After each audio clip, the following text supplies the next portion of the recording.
이제 느헤미야의 마지막 장 13장을 읽고 있습니다. 13장을 읽으면서 드는 생각은 느헤미야서는 12장까지만 있었으면 좋았겠다, 그런 생각이 듭니다. 12장까지는 아주 좋았거든요.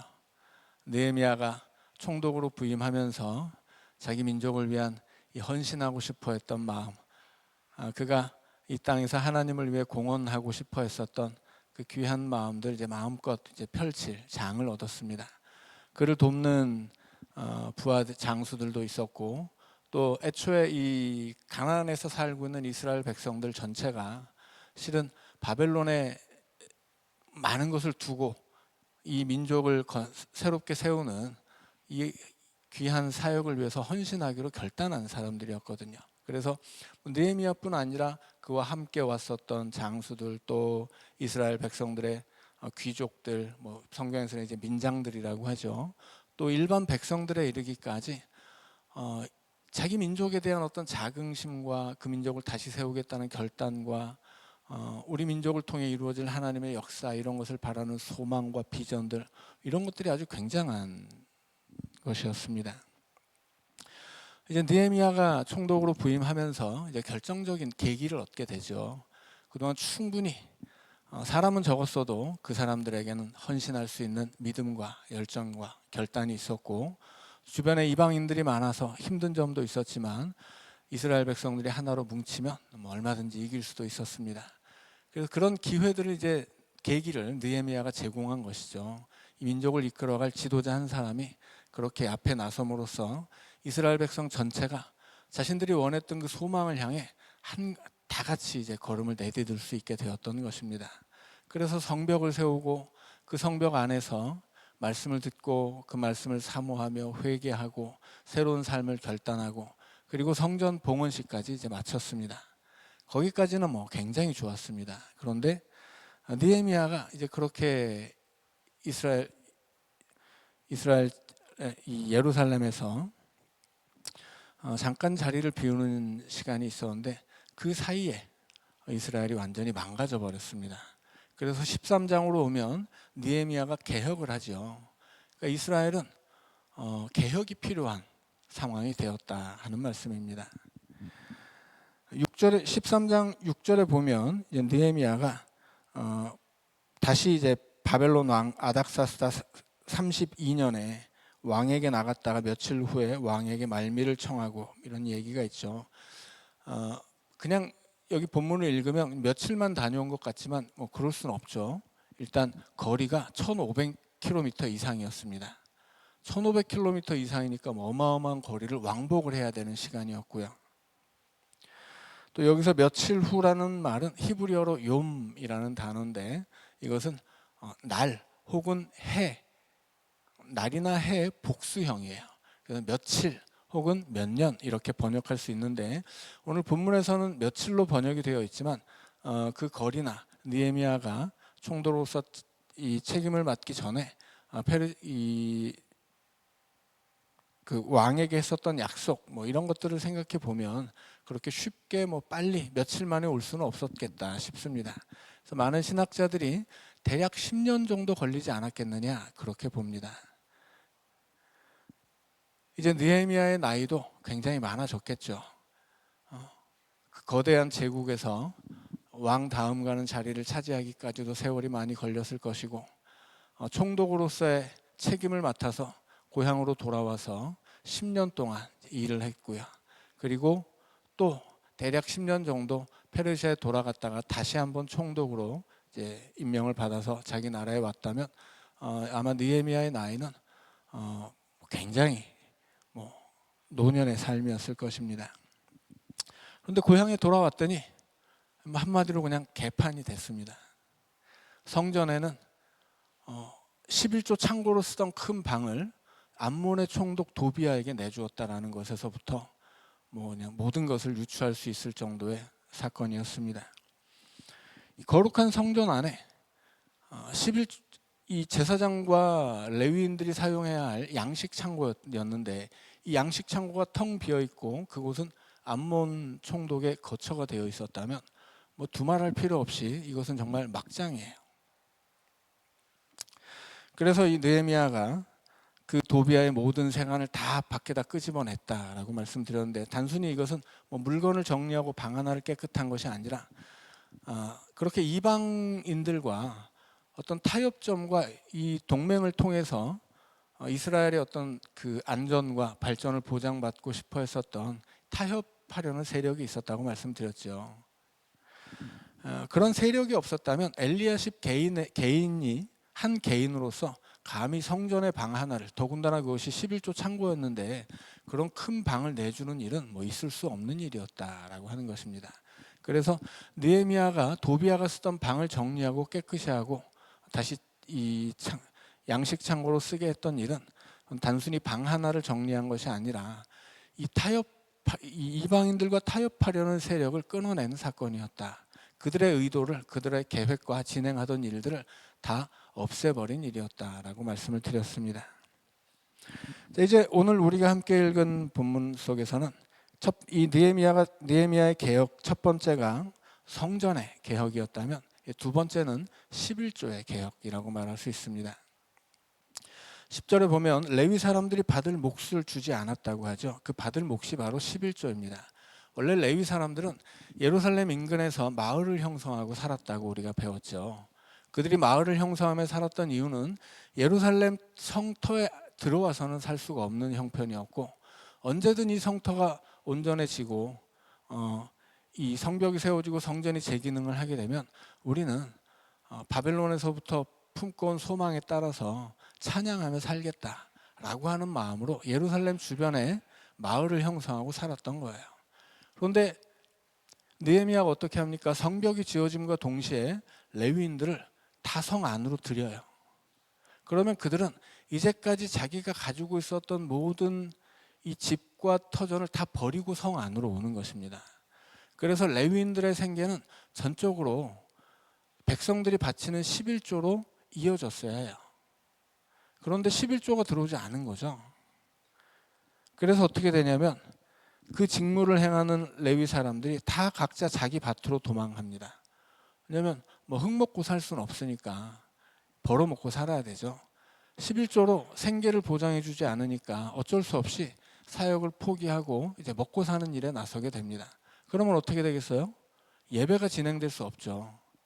예배가 진행되더라도 제사장들끼리 아주 간신히 조촐하게 예배를 드리게 될 것입니다. 그리고 이 11조가 끊어졌다라고 하는 것은, 11조는 누가 내는 거냐면 백성들이 내는 거거든요.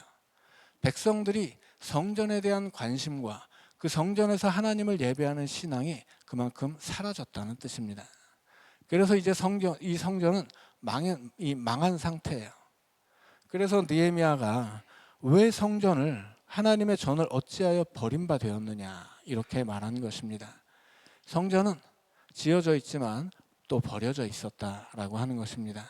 그때 느헤미야가 11절에 보면 모든 민장들을 꾸짖죠. 민장들은 누구냐면 백성들의 지도자입니다. 지파의 어른들일 수도 있고 마을 이루어 살았던 이스라엘 공동체들, 그 마을의 대표자들일 수도 있죠. 한 집안의 가장 큰 어른들일 수도 있습니다. 그렇게 일반 백성들을 지도하고 그들을 신앙으로 이끌고 성전을 세우기 위해서 11조를 내야 한다고 가르치고 독려했어야 할 이 민장들이 자기들의 책임을 방기한 거예요. 물론 백성들이 거기에 협조하지 않은 것이지만, 협조하지 않는, 신앙을 잃어버리고 성전에 관심이 끊어져 버린 백성들로 하여금 다시금 그들의 신앙을 일깨워주고 그들을 신앙의 삶으로 지도해 갔어야 할 민장들이 자기들의 책임을 다하지 않았다는 것입니다. 그래서 성전의 문제에서 개혁의 대상이 제사장이었다면 11조의 문제에서 개혁의 대상은 민장들이에요. 그리고 뒤로 이어지면 이제 그 다음에는 백성들의 이야기가 나옵니다. 그래서 이스라엘 전체가 제사장부터 백성들의 지도자들과 일반 백성들에 이르기까지 개혁이 필요한 부분들이 다 있었다라고 하는 이야기를 우리에게 들려주는 것입니다. 그래서 느헤미야는 민장들을 꾸짖어서 하나님의 전이 어찌하여 버림바 되었느냐, 자 이제 다시 성전을 세우자라고 이야기를 합니다. 그리고 레위 사람들을 다시 불러 모으죠. 이제 민장들을 꾸짖고 레위 사람들을 모으고 백성들을 독려해서 온 유다가 곡식과 새 포도주와 기름의 11조를 가져다가 곳간에 드립니다. 자, 이 사건을 보면 앞서 우리가 엘리야십이라고 하는 제사장이 성전의 방을 맡아서 관리하다가 그 방 중에 11조 창고로 쓰던 큰 방을 도비아에게 내준 사건이 있었죠. 오늘의 사건을 보면 엘리야십이 어쩌면 이렇게 백성들의 11조가 끊어지고 그 11조 창고가 비게 되니까 그 비어있는 창고를 채우기 위해서 도비아에게 내주었을 수도 있겠구나라는 생각을 할 수 있습니다. 아무튼 어느 것이 먼저인지는 모르죠. 이 성전에 암몬의 총독 도비아를 데려와서 방을 내줄 만큼 성전이 타락했기 때문에 백성들도 그 성전을 떠난 것인지, 아니면 백성들의 성전에 대한 관심이 없어지고 11조가 채워지지 않으니까 그것을 해결하기 위해서 도비아를 데려온 것인지, 우리는 어느 것이 먼저이고 어떤 것인지 구체적으로는 알 수 없지만 아무튼 둘 다 틀린 일이었습니다. 성전에 이 제사장들이 암몬의 총독에게 도움을 얻기 위해서 11조 양식 창고를 비워줬다면 그것부터가 잘못된 일이고요. 설사 현실적으로 11조 창고가 비어서 이걸 채울 방법이 없었기 때문에 암몬 총독 도비아의 힘을 빌리려고 했더라도 그건 역시 잘못된 것이었습니다.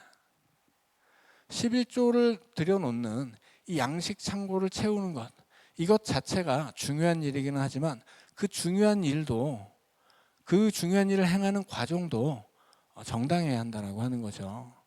그 과정도 신앙적이어야 하고 그 과정도 하나님의 법대로여야 합니다. 그런데 성전이 타락했기 때문에 도비아에게 방을 내주었다면 이것은 두말할 필요 없이 엄청난 문제이고요. 현실적으로 11조 양식 창고가 채워지지 않았기 때문에 도비아의 손을 빌리려고 했더라도 그것은 그런 방식으로 해결되어서는 안 되는 문제였던 것이죠. 설사 도비아가 그 11조 양식 창고에 양식을 꽉꽉 채워줬다고 하더라도 암몬 총독으로부터 받은 11조로 제사장과 레위인들이 먹고 살았다면 그것이 과연 올바른 성전이었을 것이며 그 성전에서 제사장과 레위인들이 자신의 사역을 바르게 감당할 수 있었겠느냐 하는 것이죠. 이건 다 안 되는 일이었다 하는 것입니다. 그래서 느헤미야는 전에도 그랬지만 이번에도 별로 타협하지 않죠. 원칙을 지켜가요. 민장들을 꾸짖고 백성들을 가르쳐서 레위 사람들도 부르고 원칙대로 그렇게 하나님이 명령하신 그 계명대로 그렇게 11조 곡식 창고를 채우고 거기 레위인을 세우고 그리고 그 곡식을 또 분배할 책임감 있는 네 사람을 정해서 책임자로 임명을 합니다. 이런 개혁의 과정들을 보면서 또 한 가지 드는 생각들은 참 이 느헤미야서가 12장에서 끝났으면 좋았을 텐데 13장까지 이어져서 이렇게 개혁을 해야 되는 이유는 뭘까?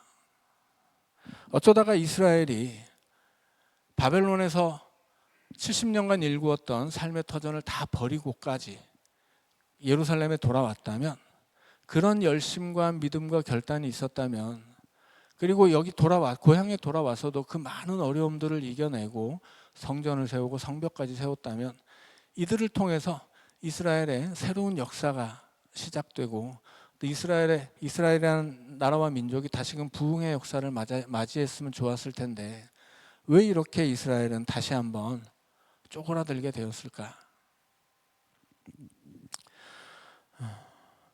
결국은 이것은 어느 한 사람의 문제가 아니라 지금 이 개혁의 대상이 제사장부터 민장들과 백성들에 이르기까지 모든 이스라엘 백성들을 총망라하는 것을 보면 이스라엘 전부가 전체적으로 처음에 가졌던 그 첫사랑을, 그 믿음과 열정, 그 뜨거움을 잃어버린 것이죠.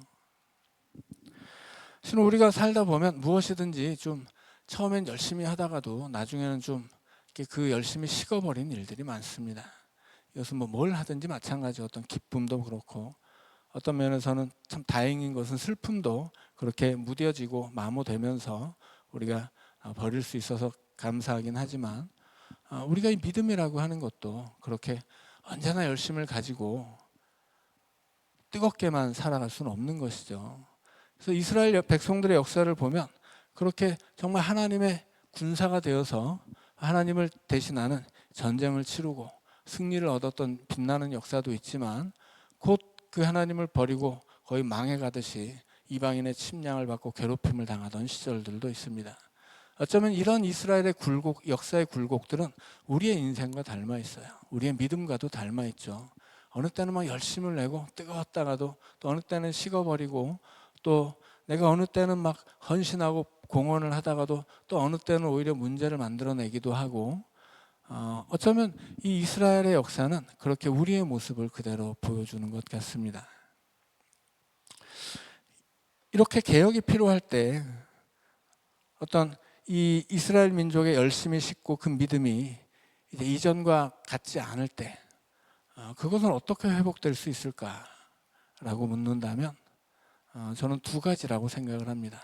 첫째는 사랑이에요. 하나님에 대한 사랑, 또 하나님이 사랑하시는 자기 민족에 대한 사랑. 교회도 마찬가지죠. 어느 때 우리가 교회를 열심히 다니다가도 어느 때는 또 시들해질 수도 있거든요. 그때 우리가 그 신앙의 생활을 어떻게 회복할 수 있을까요? 저는 그것도 사랑이라고 봐요. 하나님을 향한 사랑, 교회를 향한 사랑, 이것이 다시금 되살아나지 않으면, 그 사랑이 지켜지지 않으면 결국 믿음도 열심도 헌신도 다 이렇게 무뎌지기 마련인 거죠. 그런 면에서 이 느헤미야라고 하는 사람은 굉장히 열정적인 사람이에요. 정말 그 누구보다도 열심히 있는데 그 열심이 어디에서 나왔을까요? 그냥 성격적으로 막 열심히 있었겠어요? 그런 건 아니겠죠. 느헤미야는 그야말로 하나님을 사랑하고 자기 민족을 사랑했던 사람입니다. 그래서 어떻게든 하나님을 위해 헌신하고 자기 민족을 위해 공헌하려고 했었던 거예요. 그의 마음에 꺼지지 않는 사랑이 있었기 때문에 이렇게 자기 민족을 위해서 계속해서 헌신할 수 있는 거죠. 그래서 우리도 하나님을 향해 또 우리의 교회를 향해 그 사랑이 식지 않아야 한다라고 하는 것입니다. 그래서 내가 믿음이 시들해졌다라고 할 때 믿음을 일으키는 방법은 사랑을 다시 붙잡는 것입니다. 또 하나는 기도하는 거죠. 느헤미야는 이 느헤미야서 안에서 내내 기도하는 사람으로 나옵니다. 적들을 만날 때도 기도하고 또 하나님이 우리에게 주신 어떤 큰 은혜를 누릴 때도 기도하고 지금 오늘 우리가 함께 읽은 본문에서도 하나님이여 나를 기억하옵소서라고 기도하죠. 그리고 내 하나님의 전과 그 모든 직무를 위하여 내가 행한 선한 일을 도말하지 마옵소서. 다시 이 성전이 이렇게 무너지지 않게 해달라고 기도한 거예요. 그리고 성전을 세우려고 그렇게 많이 노력했던 그 모든 나의 수고를 기억해 달라고 하는 거죠. 그래서 하나님 앞에 하나님 내가 이 성전을 세우기 위해서 이렇게 내가 희생하고 헌신하고 싶어서 공헌했는데 하나님 그 모든 수고가 헛되지 않도록 이 성전이 다시 망가지지 않게 해주십시오. 이렇게 기도하고 있습니다. 결국은 이 신앙의 일이라는 것이 신앙의 모든 일들이 다 사랑이고 기도예요. 사랑 없으면 고린도전서 13장 뭐라고 합니까? 아무것도 아니라고 하죠. 사랑이 없으면 기도도 꽹가리 울리는 소리예요. 아무것도 아닙니다. 그까짓 거. 사랑이 없으면 예배도 쓸데없는 짓이에요. 사랑이 없으면 봉사도 헛되는 것이고 사랑이 없으면 그냥 아무것도 아니다라고 말씀하죠. 사랑은 모든 것을 온전하게 하는 힘이에요.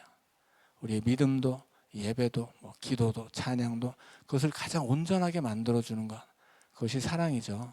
그래서 이 가을에 과일들이 익으면 이제 마지막 곡식도 그렇죠. 마지막에 햇빛을 많이 쬐야 돼요. 곡식이 이제 추수하기 전에 비가 와버리면 별로 이렇게 실한 열매가 열리지 않죠. 마지막에 그 햇볕을 많이 받아야 곡식도 단단하게 크게 여무는 것이고 과일도 달게 익어가는 것입니다. 사랑이라고 하는 것은 그런 거예요. 마지막 햇볕 같은 거예요. 우리의 믿음을 마지막에 그 믿음에서 향기가 나게 단맛이 나게 가장 단단하고 알차게 만들어주는 것이 바로 사랑입니다.